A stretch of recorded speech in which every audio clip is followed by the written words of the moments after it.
So today, the topic for today is something, and we'll see how it goes, but the proposed topic is the interplay between education on the one hand, and education we can consider like anything which is organized space aimed at cognitive development. So education on one hand and time on the other, like how like one relates to another, the time, rhythms, and anything having to do with punctuation and clustering in time.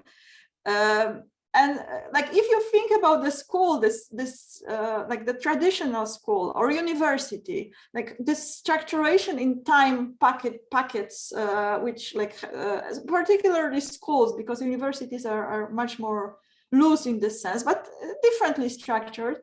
You know, things come in courses, things come in school days, in particular subjects taking up 45 minutes, particular division of everything we are learning in those small crumbles that come and go every week and so on, which has some like it does have some strengths. One is like in general it nicely fits into workflows of everybody else. You know, like if most of work life is structured in you know 9 or 8 to 5 or whatever, the school is operating this way. We synchronize, and we synchronize, I don't know if it's the right word, but I think things like everybody's activities is formatted in it's more like not synchronized but standardized the timelines of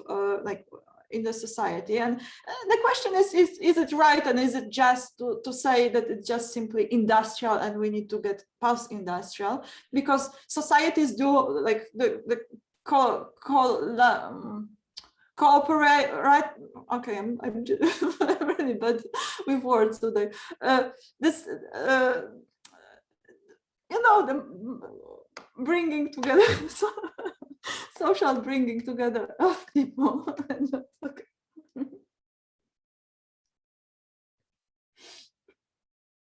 Okay, I'm laughing because of this lacking of words. The mapping of our timelines together. This is the like one aspect of social organization. Yes, so societies are always about that, or at least there is a dimension of social living in this kind of intermapping of timelines, that we come together and it brings different rhythms. And the rhythm used to be natural, having to do with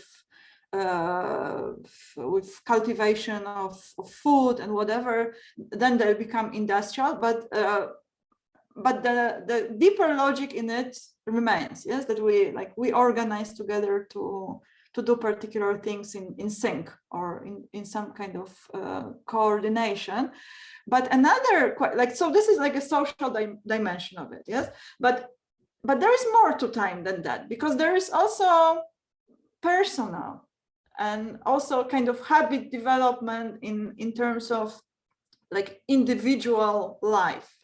And this is something that, for example, Eastern, I don't really know much about those, but this kind of Eastern traditions of cultivating individual minds have to like very strongly to do with instilling right habits about your like existence, basic existence, food, you know, waking up, daily routines, and so on and so on. And this in this kind of group mapping is a little bit less or strongly less present, because those individual habits are basically asked to be adjusted so that the group schedules can follow. So it doesn't really matter what time, like what is your life rhythm. It matters what we have on schedule.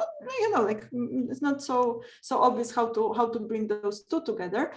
But there is a third dimension to complicate the image, and this third dimension is how much time and how much focus and how much space in your mind is needed to actually dive into a particular task, cognitive task, the way that will be that would be optimal for learning, for creativity, for intellectual development, and so on and so on.